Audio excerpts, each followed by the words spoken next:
بسم اللہ الرحمن الرحیم. السلام علیکم اسٹوڈنٹس. آج ہم لوگ اپنا ایکو 401 کا لاسٹ چیپٹر کریں گے, لیسن نمبر 45. اور آج آپ لوگوں کی ایکو 401 سے جان چھوٹ جائے گی سیریسلی. اب پیپر میں آپ لوگوں نے کیا کرنا ہے کہ یہی لیکچرز آپ لوگوں نے سن کے جانے ہیں. اس سے کیا ہوگا کہ سارے کے سارے کنسیپٹس آپ لوگوں کے مائنڈ میں بالکل فریش ہو جائیں گے اور پھر آپ لوگ جا کے پیپر دیجیے گا. کوئزز کی جو ویڈیوز موجود ہیں وہ آپ لوگ دیکھ لیجیے گا. کوشش میں نے کی تھی کہ ایک اور ویڈیو میں بناؤں کوئز ایم سی کیوز کے حوالے سے, لیکن ٹائم مینجمنٹ کا تھوڑا مسئلہ تھا. لیکن انشاءاللہ اگلے جو سیمسٹرز کے بچے ہوں گے ان کو وہ اویلیبل ہوگی. ابھی 2023 والے جو بچے ہیں وہ تھوڑا سی چیز کے اوپر وہ گزارا کریں. اچھا, آج ہم لوگ بات کرتے ہیں لوور انکم کنٹریز کو کن کن مسائل کا سامنا کرنا پڑتا ہے.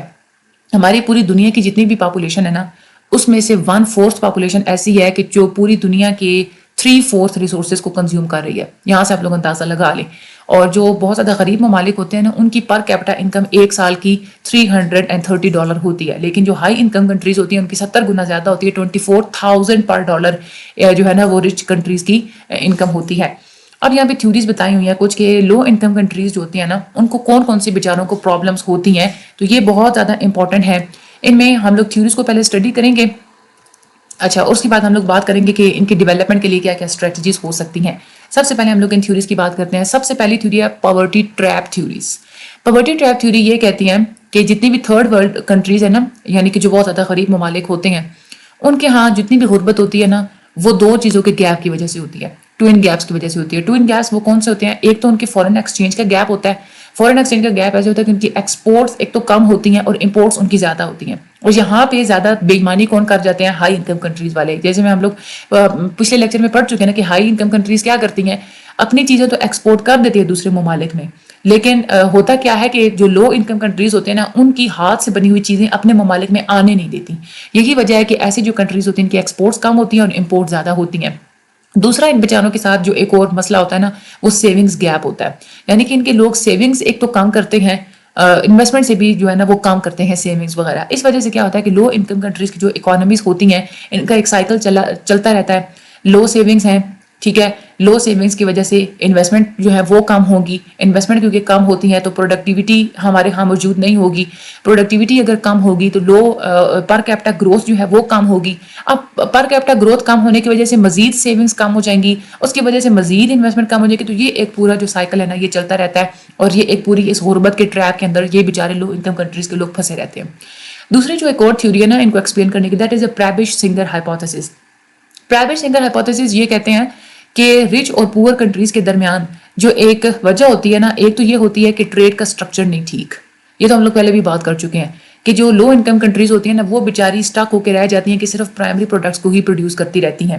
ٹھیک ہے, اب پرائمری پروڈکٹس ایک تو یہ ہے کہ ان کی ایک تو سستی بھی ہوتی ہیں, زیادہ والیٹائل بھی, مطلب وہ یہ ہے کہ زیادہ سٹیبل بھی نہیں ہوتی. اور جو باہر کے جو ممالک کی جو کیپٹل سے بنی ہوئی جتنی بھی چیزیں ہوتی ہیں جو کہ کیپٹل گڈز ہوتی ہیں ان کے مقابلے میں ان کی والیٹیلیٹی بہت زیادہ کم ہوتی ہے. اور دوسری بات یہ کہ ایسی چیزوں کی جو پرائز ہوتی ہے وہ بھی بہت زیادہ کم ہوتی ہے. جو پرائز بہت زیادہ کم ہوتی ہے تو پھر فائدہ کیا ہوگا. اور اس کے بعد پرائیویٹ سنگر مزید یہ بھی کہتے ہیں, پرائیویٹ سنگر کا یہ والا تھا, ٹھیک ہے, کہ ٹریڈ کا جو سٹرکچر ہے نا یہ والا خراب ہے کہ ان کی چیزیں کوئی لیتا نہیں ہے اور اپنی چیزیں جو ہے نا وہ ان ممالک میں جا کے بیچتے رہتے ہیں. تو یہ والا مسئلہ ہے کیونکہ ہم لوگ اوپر بھی پڑھ چکے ہیں. اچھا, یہاں پہ کچھ اکانومسٹ یہ بھی کہتے ہیں کہ غربت اس وجہ سے ہوتی ہے کیونکہ جو غریب ممالک ہوتے ہیں نا ان کے اندر ہیومن کیپٹل بھی ٹھیک نہیں ہوتا, سوشل کیپٹل بھی نہیں ہوتا, اور ان کے پاس پبلک کیپٹل بھی موجود نہیں ہوتا. تو اس وجہ سے لو انکم کنٹریز کا ایک یہ والا بہت بڑا مسئلہ ہوتا ہے. دوسری بات جو یہ بھی وہ کہتے ہیں, کچھ تھیوریز یہ بھی کہتی ہیں کہ لو انکم کنٹریز اس وجہ سے غریب ہوتی ہیں کیونکہ ان کی پاپولیشن بہت زیادہ رائز کر رہی ہوتی ہے, بہت تیزی سے ان کی پاپولیشن بڑھ رہی ہوتی ہے. اور اس سے پھر کیا ہوتا ہے کہ سوشل اور سوسائٹی کے اوپر, اکانومی کے اوپر اتنا ہی زیادہ پریشر ہوتا ہے. ہمارے ان کے جو ریسورسز وغیرہ ہوتے ہیں وہ نہیں پورے پڑتے. اکانومی صرف پاپولیشن کو سنبھالنے میں لگی رہتی ہے اس کی وجہ سے. اور مزید یہ کہ زیادہ پاپولیشن ہونے کی وجہ سے ڈیزیزز بھی زیادہ ہوتی ہیں, مختلف قسم کے ایتھنک اور ریجنل گروپس میں جھگڑے وغیرہ بھی بہت زیادہ ہوتے ہیں. یہی وجہ ہے کہ لو انکم کنٹریز میں ڈیولپمنٹ نہیں ہوتی. ایک اور جو تھیوری ہے وہ یہ بھی کہتے ہیں کہ لو انکم کنٹریز اس وجہ سے غریب ہوتے ہیں کہ ان کے پاس نیچرل ریسورسز نہیں ہوتے. ان ممالک کے اندر جو قدرتی قیمتی ریسورسز ہوتے ہیں نا, جیسے تیل ہو گیا, سونا ہو گیا, گیس ہو گیا, لوہا ہو گیا, کاپر, یہ بہت قیمتی ریسورسز ہوتے ہیں, نیچرل ریسورسز. اب ان ملکوں کے اندر کیونکہ یہ والے ریسورسز نہیں موجود ہوتے تو اس وجہ سے یہ والی جو کنٹریز ہوتی ہیں یہ غربت میں ہوتی ہیں. فار ایگزامپل ساؤتھ افریقہ کی ہم لوگ لیں تو. لیکن اس چیز کے اوپر کرٹیسزم بھی کی گئی ہے کہ ہم لوگ صرف یہ نہیں کہہ سکتے کہ نیچرل ریسورس نہ ہونے کی وجہ سے ان کے اسٹینڈرڈس آف لیونگ اچھے نہیں ہیں, کیونکہ بہت ساری لو انکم کنٹریز جیسے کہ کوریا, تائیوان, ہانگ کانگ, اس کے بعد سنگاپور, یہ لو انکم کنٹریز ایسی تھیں جنہوں نے پچھلے کچھ سالوں میں اپنی انڈسٹریلائزیشن کو مزید بڑھایا ہے اور ان کی GDP بھی گرو کر گئی ہے, حالانکہ ان کے پاس بھی نیچرل ریسورسز موجود نہیں تھے.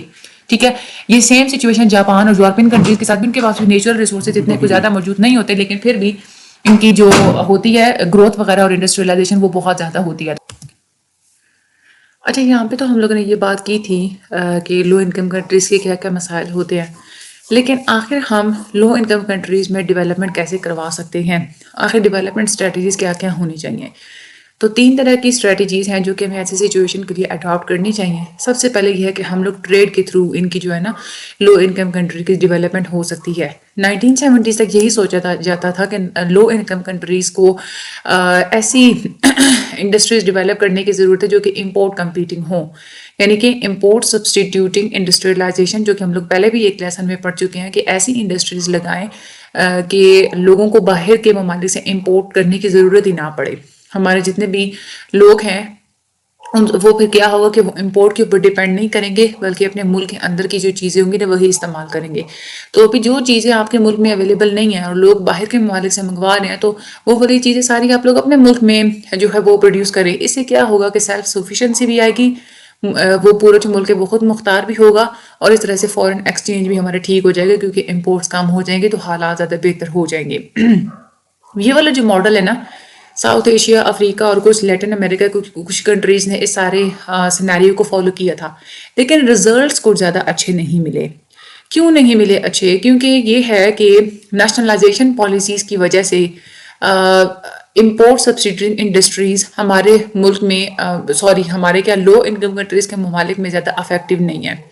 کیونکہ ایک تو یہ ہے کہ نیشنلائزیشن یہ ہوتی ہے کہ جتنی بھی ہماری حکومت ہوتی ہے نا وہ کچھ کمپنیز کو اپنے انڈر کر لیتی ہے, تو وہاں پہ پھر لوگ جو ہوتے ہیں نا, کیونکہ پرائیویٹ سیکٹر جو ہوتا ہے, یعنی کہ جو کمپنیز گورنمنٹ کے انڈر نہیں ہوتی نا, ان کا سارا فائدہ صرف انسان کو خود ہو رہا ہوتا ہے جس نے وہ والی کمپنی لگائی ہوتی ہے. لیکن جب گورنمنٹ اپنے انڈر میں لے لیتی تو سارا فائدہ گورنمنٹ کا ہو رہا ہوتا ہے, تو اس میں پھر جو لوگ ہوتے ہیں نا وہ کوئی زیادہ اچھے طریقے سے وہ زیادہ انٹرسٹ نہیں لیتے, ان ایفیشینٹ چیزیں بنتی ہیں. دوسری بات یہ ہے کہ پبلک انٹرپرائزز جتنی بھی ہوتی ہیں وہ زیادہ ان ایفیشینٹ ہوتی ہیں, لیبر ان کی اچھی نہیں ہوتی, رشوت چلتی ہے, کرپشن چلتی ہے, اور جو پروڈکٹ بنتا ہے نا اس کی کوالٹی اچھی نہیں ہوتی.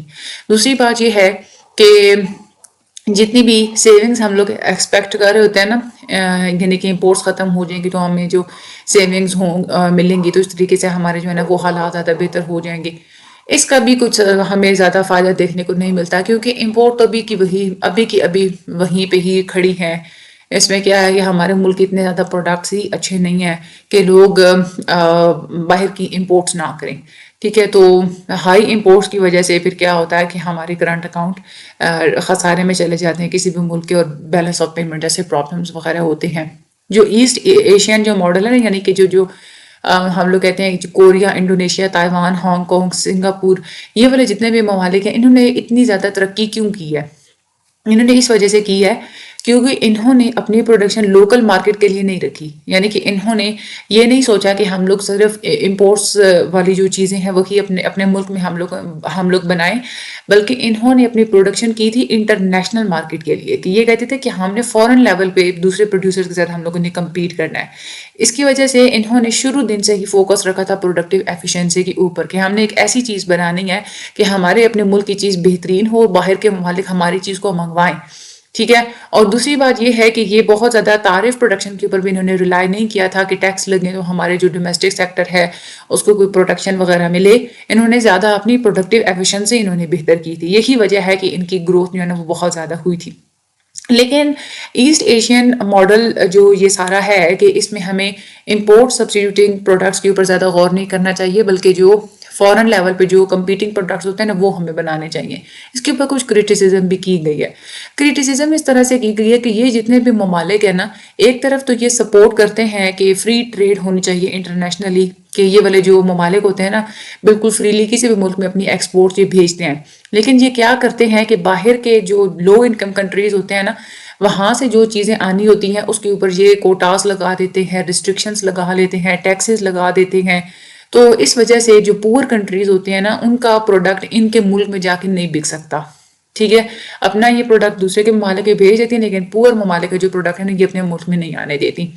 تو ایک خیر ٹریڈ والا ہم نے سارا سیناریو دیکھ لیا. اب ہم یہ دیکھتے ہیں دوسرا طریقہ ہوتا ہے کہ ریسورس کو ٹرانسفر کرنے سے بھی لو انکم کنٹریز میں ڈیولپمنٹ ہو سکتی ہے. پور کنٹریز کی ہم لوگوں نے بات کی تھی کہ دو طرح کے ان کو پرابلمز ہوتے ہیں. ایک تو سیونگز جو ہوتی ہیں ان کا مسئلہ ہوتا ہے کہ سیونگز بہت زیادہ کم ہوتی ہیں. دوسرا یہ ہے کہ فورن ایکسچینج کا گیپ بہت زیادہ ہوتا ہے کہ امپورٹس بہت زیادہ ہوتی ہیں اور ایکسپورٹس وغیرہ جو ہے نا وہ کم ہوتی ہیں. اس لیے یہاں پہ چاہیے کہ جو رچ کنٹریز ہوتے ہیں یعنی کہ جو امیر ممالک ہوتے ہیں وہ ان کو فنڈز دیں، اس کو فنڈ دیں ان لوگوں کو اور انٹرنیشنل لیول پہ ان کنٹریز تک اپنا ریسورس ٹرانسفر کریں، ان پور کنٹریز تک ان کی ہیلپ آؤٹ کریں. ہیلپ آؤٹ کرنے کے لیے دو طریقے ہو سکتے ہیں. ایک تو یہ ہے کہ ان کو گرانٹس دیں. گرانٹس یہ ہوتا ہے کہ ایسی ہیلپ کرنا کہ وہ پیسہ دوبارہ واپس نہ مانگے رچ کنٹریز. اور دوسری ہیلپ اس طرح سے کریں کہ ان کو جو قرضے دیں نا وہ کنسیشنز پہ دیں، سستے ان کو قرضے دیں اور سافٹ ٹرمز پہ دیں کہ جب آگے پور کنٹریز کی جب ان کی صلاحیت ہوگی قرضہ واپس کرنے کی تو وہ ایزی ٹرمز پہ قرضہ واپس کر سکیں. ٹھیک ہے، تو اس طریقے سے ہم پور کنٹریز کی ہیلپ آؤٹ کر سکتے ہیں. لیکن جو ایڈ دینے والی جو چیز ہوتی ہے نا جو اس طرح سے ہیلپ آؤٹ کی جاتی ہے یہ زیادہ کامیاب نہیں ہوتی. کیوں نہیں کامیاب ہوتی؟ وہ والے ممالک جو کہ ایڈ ریسیو کر رہے ہوتے ہیں ان کے لیونگ سٹینڈرڈز مزید کم ہو جاتے ہیں. اس کے پیچھے مین سب سے پہلا ریزن یہ ہے کہ وہاں کی جو گورنمنٹ ہوتی ہے نا جو کہ ایڈ لے رہی ہوتی ہے وہ کیا کرتی ہے، اس ایڈ کا غلط استعمال کرتی ہے. جہاں پہ ایڈ لگنی چاہیے وہاں پہ استعمال نہیں کرتے، غبن کر لیتی ہے اور کرپشن وغیرہ ہوتی ہے. دوسرا ایک یہ بھی ہوتا ہے کہ جو ملک ایڈ دے رہا ہوتا ہے نا وہ ایک منفی کردار ادا کرتا ہے. وہ پھر کیا کرتا ہے کہ ریسیپینٹ یعنی کہ ایڈ لینے والے ملک کو یہ کہتا ہے کہ ہماری ایڈ کو ہمارے ہی پروڈکٹس استعمال کرنے کے لیے اور امپورٹ کرنے کے لیے استعمال کرو. اس طریقے سے تو وہ ایڈ صرف امپورٹ پہ ہی لگاتے ہیں نا، تو یہ بھی ایک مسئلہ ہوتا ہے. تیسری بات یہ ہے کہ یہ جو ایڈ والی جو نیچر ہوتی ہے نا یہ ایک سیاستی نیچر ہوتی ہے. ٹھیک ہے، اس میں یہ بھی ہوتا ہے کہ کچھ کنڈیشنز لگا دیتے ہیں کہ یہ ہم آپ کو ایڈ دیں گے اور آپ نے نا مطلب یہ ہمارے لیے کرنا ہے. مطلب سیاست چلائی جاتی ہے اس معاملے میں. اور جو ڈونرز ہوتے ہیں ان کے بھی ایڈ کے معاملے میں ان کی بھی بڑی فٹیگ ہوتی ہے اور ایڈ جو دی جاتی ہے وہ بہت زیادہ کم ہوتی ہے. یہ بھی ایک مسئلہ ہوتا ہے. جو ایک ریچ کنٹری ہوتی ہے نا وہ اپنی ٹوٹل جی این پی میں سے صرف 0.3% جو ہوتا ہے نا وہ صرف ٹریڈ کے لیے ایلوکیٹ کرتی ہیں. اور ایک اور جو مسئلہ ہوتا ہے کہ ڈومیسٹک سیونگز جو ہوتی ہیں یہ بھی مزید کم ہو جاتی ہیں. ایک تو پہلے ہی مسئلہ ہے لو انکم کنٹریز کا جو ہے وہ ڈومیسٹک سیونگز ان کی کم ہوتی ہیں. ایڈ کی وجہ سے ان کی سیونگز مزید کم ہو جاتی ہیں. کیوں؟ کیونکہ یہاں پہ جو سٹیزنز ہوتے ہیں جو شہری ہوتے ہیں نا مزید اپنی سیونگز کو کم کر دیتے ہیں. یہ کہتے ہیں کہ بس باہر کے ممالک سے ہیلپ آ رہی ہے نا، ایڈ آ رہی ہے تو کیا ضرورت ہے سیونگ کرنے کی، کھول کے کھاؤ. اچھا یہاں میں پھر کیا ہوتا ہے کہ یہ تو ہم لوگ نے یہ دیکھا کہ آفیشیل ایڈ کی مدد سے اس طرح سے ہم لوگ ہیلپ آؤٹ کر سکتے ہیں. لیکن ریسورس ٹرانسفر کا صرف یہی واحد طریقہ نہیں ہے. ایک دوسرا طریقہ ہے پرائیویٹ کیپٹل فلوز. ٹھیک ہے، یعنی کہ کیپٹل جو ہے نا وہ آگے دوسرے کنٹریز میں ہم لوگ دیں. اب کیپٹل بھی دو طرح کا فلو ہوتا ہے. اگر آپ لوگوں کو یاد ہو ہم لوگوں نے پچھلے لیکچر میں پڑھا تھا کہ ایک ہوتی ہے پورٹ فولیو انویسٹمنٹ ہوتی ہے، دوسری ہوتی ہے ڈائریکٹ انویسٹمنٹ. پورٹ فولیو یہ خیر کسی بھی قسم کی جو انویسٹمنٹ ہوتی ہے نا اس سے لو انکم کنٹریز کا جو ریسورس گیپ ہوتا ہے وہ کسی نہ کسی حد تک تو فل ہو جاتا ہے. لیکن جب پورٹ فولیو انویسٹمنٹ جہاں پہ ہو رہی ہوتی ہے وہاں پہ یہ چیز کچھ زیادہ سکسیسفل نہیں ہے کیونکہ ہم لوگ یہ پڑھ چکے تھے کہ پورٹ فولیو انویسٹمنٹ بہت زیادہ ریورسیبل ہوتی ہے، پرو سائیکلک ہوتی ہے. جیسے جیسے کسی کنٹری کے اندر اکانومی زیادہ خراب ہوتی ہے تو پورٹ فولیو انویسٹمنٹ وہاں سے نکالنا شروع کر دیتے ہیں انویسٹرز. اس وجہ سے زیادہ اٹینشن دی جاتی ہے ڈائریکٹ فورن انویسٹمنٹ کی طرف. یہ زیادہ سکسیسفل بھی ہوتی ہے. اس میں ایک تو یہ فائدہ ہوتا ہے کہ فورن ایکسچینج وغیرہ اور جو سیونگز والا مسئلہ تھا وہ بھی حل ہو جاتا ہے. دوسرا یہ کہ لو انکم کنٹریز کے پاس جو سکلز موجود نہیں ہوتے تو وہاں پہ فورن ڈائریکٹ انویسٹمنٹ سے باہر کے ممالک جب اپنی کمپنیز وہاں پہ لگاتی ہیں تو وہاں پہ اپنے اسکل لیبر بھی بیچتی ہے تو اس طرح سے ان کے پاس سکلز بھی وہاں پہ اس کنٹری کے اندر بننا شروع ہو جاتے ہیں. لیکن فورن ڈائریکٹ انویسٹمنٹ کو کچھ زیادہ جو ہے نا وہ ویلکم نہیں کیا جاتا کیونکہ جب کولونیلزم بڑھ گئی تھی نا، جیسے ہم لوگ ایگزامپل لیں برٹش نے کیا کیا تھا کہ بر صغیر کے اوپر قبضہ اسی طریقے سے کیا تھا. پہلے وہاں پہ آ کے ڈائریکٹ انویسٹمنٹ کی تھی, ایسٹ انڈیا کمپنی وہاں پہ لگائی اور آہستہ آہستہ انڈیا کے اوپر جو ہے نا وہ قبضہ کر لیا. یہی وجہ ہے کہ بہت ساری کنٹریز فورن ڈائریکٹ انویسٹمنٹ سے ڈرتی ہیں, وہ اپنے ملک میں فورن ڈائریکٹ انویسٹمنٹ کرنے ہی نہیں دیتی. لیکن پھر بھی اگر اوور آل دیکھا جائے تو فائدہ ہوتا ہے فورن ڈائریکٹ انویسٹمنٹ کا. اس میں کمیونیکیشن سے ریلیٹڈ, فائنینشیل جو ہے نا وہ سروسز ریلیٹڈ ساری چیزوں میں بہت زیادہ فائدہ ہوتا ہے. اور دوسری بات یہ کہ جو فورن ڈائریکٹ انویسٹمنٹ ہوتی ہے اس کے فائدے irreversible ہوتے ہیں, کوئی آسانی سے فورن ڈائریکٹ انویسٹمنٹ کو ریموو نہیں کر سکتا. اسکلز بھی ٹرانسفر ہوتی ہیں, ہیومن کیپٹل بھی اگلے کنٹری میں چلا جاتا ہے اور اسٹیبلٹی بھی آ جاتی ہے. ٹھیک ہے, جو کنٹریز زیادہ تر فورن ڈائریکٹ انویسٹمنٹ کے اوپر ڈیپینڈ کرتی ہیں as compare to the portfolio investment یا ڈیپٹ وغیرہ, وہ زیادہ سکسیزفل ہوتی ہیں ڈیولپمنٹ کی ایگزامپلس میں. تیسرا جو طریقہ ہوتا ہے وہ یہ ہے کہ اسٹیبلائزیشن ہم لوگ اچیو کریں, ریفارمس وغیرہ ہونی چاہیے لو انکم کنٹریز سے ریلیٹڈ. لو انکم کنٹریز میں دو طرح کے ایک تو مسئلے ہوتے ہیں, ایک تو مائکرو اکنامک امبیلنس ہوتا ہے, ٹھیک ہے, جیسے مہنگائی کا بہت زیادہ ہونا, کرنٹ اکاؤنٹ جو ان کا خزانے میں ہوتا ہے, اس طرح کی جو پرابلمس ہوتی ہیں نا اس کے ریموو کرنے کو ہم لوگ بولتے ہیں اسٹیبلائزیشن. یہ بات آپ لوگوں نے یاد رکھنی کیونکہ آگے جو ہے نا ہم نے یہی ٹرمز کا استعمال کرنا ہے. دوسرا جو یہاں پہ مسئلہ یہ ہوتا ہے لو انکم کنٹریز کا, کیونکہ ان کا اسٹرکچر اچھا نہیں ہوتا. اسٹرکچرل کچھ رکاوٹیں ہوتی ہیں جو کہ ان کی گروتھ میں رکاوٹیں بن رہی ہوتی ہیں یا مشکلات کا باعث بن رہی ہوتی ہیں. تو اسٹرکچر کو ٹھیک کرنا ہم لوگ کہتے ہیں اسٹرکچرل ریفارم. ٹھیک ہے, اب ٹریڈ اور جو ریسورس ٹرانسفر, صرف اس بیس پہ تو ہم لوگ لیونگ سٹینڈرڈز کو لمبے عرصے تک امپروو نہیں کر سکتے. یہ ہے کچھ عرصے تک اگلے جو جتنے بھی کنٹریز ہیں ان کے لیونگ سٹینڈرڈز امپروو ہوں گے, لیکن یہ کوئی لانگ ٹرم چیز نہیں ہے. اسی لیے دو انٹرنیشنل لیول کے فائنینشیل انسٹیٹیوشنز ہیں, آئی ایف ایف بولتے ہیں, I F I international financial institution, جو کہ اسٹیبلائزیشن اور اسٹرکچرل ریفارم کے لیے کام کرتے ہیں. ایک ہے international monetary fund, international monetary fund ہے ایک, اور دوسری world bank. International monetary fund stabilisation کے کام کرتی ہے. ہم لوگ اوپر پڑھ چکے ہیں نا, اسٹیبلائزیشن کا مطلب یہ ہوتا ہے کہ بہت زیادہ مہنگائی کو کم کرنا اور کرنٹ اکاؤنٹ میں جو خسارے ہوتے ہیں ان کو کوپ اپ کرنا, اس طرح کی پالیسیز جو ہوتی ہیں وہ international monetary fund I M F وغیرہ کرتا ہے. اس میں ان سارے مسائل میں ہیلپ آؤٹ یہ کرتا ہے. اور جو ورلڈ بینک ہوتا ہے نا یہ اسٹرکچرل ریفارم کرتا ہے, یعنی کہ اسٹرکچر کس طرح کا رکھنا ہے, اس میں کیا کیا تبدیلیاں کرنی ہے, یہ ورلڈ بینک کرتا ہے. اس طریقے سے لو انکم کنٹریز کی ہیلپ آؤٹ کی جاتی ہے, ان کی ڈیولپمنٹ کے لیے کام کیے جاتے ہیں. سب سے پہلے ہم لوگ آئی ایم ایف کی اسٹیبلائزیشن پالیسیز کو دیکھتے ہیں. جو نیو کلاسیکل اکانومکس ہیں ان کے مطابق یہ والی اسٹیبلائزیشن پالیسیز بنائی گئی تھی آئی ایم ایف کی. اس میں ان کا مین آبجیکٹیو یہی ہوتا ہے کہ انٹرنل بیلنس لے کے آنا ہے اور ایکسٹرنل بیلنس لے کے آنا ہے. ٹھیک ہے, اس کو بولتے ہیں اسٹیبلائزیشن. انٹرنل بیلنس کا مطلب یہ ہے کہ ڈیمانڈ اور سپلائی کو آپس میں ایکول کرنا ہے, انفلیشن یعنی کہ مہنگائی کو کم کرنا ہے, اور روزگار کو بڑھانا ہے, امپلائمنٹ کو فول کرنا ہے. اور ایکسٹرنل بیلنس کا مطلب یہ ہوتا ہے کہ بیلنس آف پیمنٹ اچیو کرنے ہیں, اور باہر کے جو کسی بھی ملک کے جو قرضے لینے کی کیا پوزیشن ہے اس چیز کو ہم لوگوں نے اسٹرانگ کرنا ہے. یہ جو اپروچ ہوتے ہیں اس کو ہم لوگ بولتے ہیں اسٹیبلائزیشن. اور اس اپروچ میں ڈیمانڈ مینجمنٹ پالیسیز کا استعمال کیا جاتا ہے. ڈیمانڈ کو مینیج کیا جاتا ہے, ڈیمانڈ کو کم زیادہ کرنے کو ہم لوگ ڈیمانڈ مینجمنٹ کہتے ہیں. آئی ایم ایف جو پالیسیز بناتا ہے نا وہ تین طرح کی بناتا ہے. ایک تو ہوتی ہے tight monetary policy. Monetary policy tight کرنے کی وجہ سے ڈیمانڈ کم ہو جاتی ہے. اس میں کیا ہوتا ہے, جب مانیٹری پالیسی ٹائٹ کرنے کا یہ مطلب ہوتا ہے کہ منی سپلائی کو کام کیا جائے. منی سپلائی کام کرنے کی وجہ سے کیا ہوگا کہ انٹرسٹ ریٹ ہائی ہو جائیں گی. انٹرسٹ ریٹ ہائی ہونے کی وجہ سے ہمارا جو اپنا پرائیویٹ سیکٹر ہے نا وہ کنزمپشن کو کم کر دے گا, کیونکہ انٹرسٹ ریٹ ہائی ہے تو وہ زیادہ سیونگ کریں گے, کنزمپشن کو کم کر دیں گے.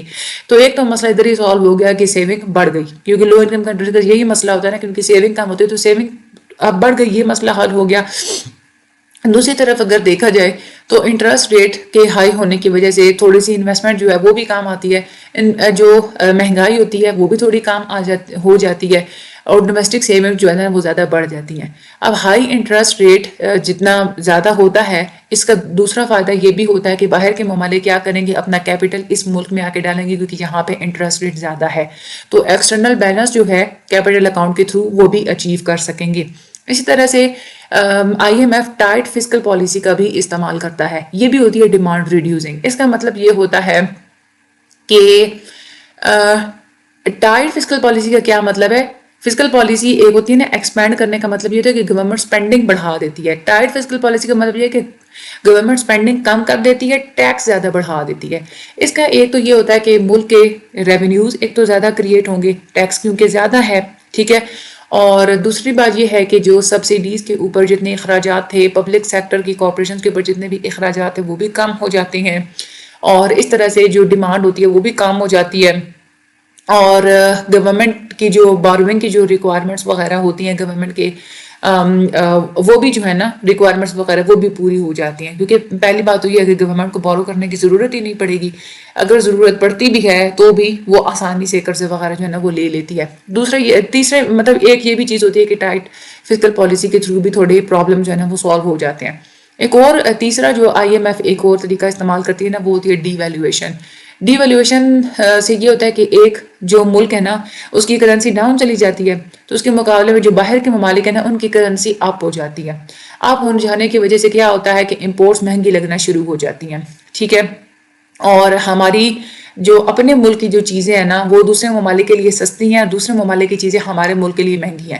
اس سے کیا ہوگا کہ ہماری جو ملک کی چیزیں ہیں نا وہ زیادہ کمپیریٹیو ہوں گی, ایکسپورٹ بڑھیں گی, ایکسپورٹ ادھر سے امپورٹ تو کم ہوں گی ہی اور ایکسپورٹ بڑھ جائیں گی, اور ایکسپورٹس کے اوپر کوئی سبسڈیز دینے کی بھی ضرورت نہیں پڑے گی کیونکہ آلریڈی ہماری جو ایکسپورٹس ہیں وہ زیادہ کمپیریٹیو ہیں. اور اس میں انویسٹرز کا بھی کانفیڈنس بڑھ جائے گا, ٹھیک ہے, وہ بھی زیادہ اچھے طریقے سے انویسٹ کریں گے. تو یہ والے کچھ طریقے ہوتے ہیں. Tight monetary policy, tight fiscal policy اور ڈی ویلیویشن کے تھرو IMF کام کرتی ہے, لیکن اس کے طریقوں کے اوپر کرٹیسزم کیا جاتا ہے. کرٹیسزم کیوں کیا جاتا ہے؟ ایک تو یہ کہ یہ جو ڈیمانڈ مینجمنٹ پالیسیز ہوتی ہے نا یہ کمپرومائز کرتی ہیں, ہمارے ملک کا اندرونی جو بیلنس ہوتا ہے نا وہ تھوڑا بگڑ جاتا ہے, انکم اور امپلائمنٹ کے اوپر اس کا اثر پڑتا ہے. دیکھیں نا اب کیا ہے, گورنمنٹ کا ایکسپینڈیچر کم ہے, ٹھیک ہے. ٹائٹ فسکل پالیسی سے کیا ہوتا ہے کہ گورنمنٹ ایکسپینڈیچر کم ہوتا ہے, اس سے کیا ہوگا, آؤٹ پٹ کم ہو جائے گا, جابس کم ہو جائیں گی, انٹرسٹ ریٹ جب بڑھ جائیں گے تو ظاہر سی بات ہے فائنینشیل سیکٹر بھی ہمارا کرائسس میں چلا جائے گا, قرضے نہیں لے سکیں گے, انویسٹمنٹ وغیرہ نہیں ہوگی.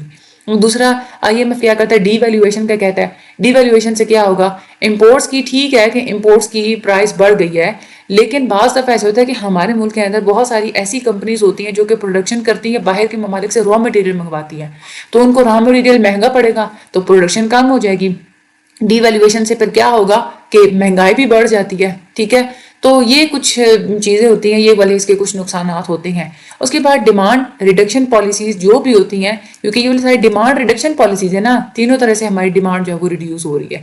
Demand reduction policies anti growth ہوتی ہیں, اس سے کوئی بھی ملک گرو نہیں کرتا.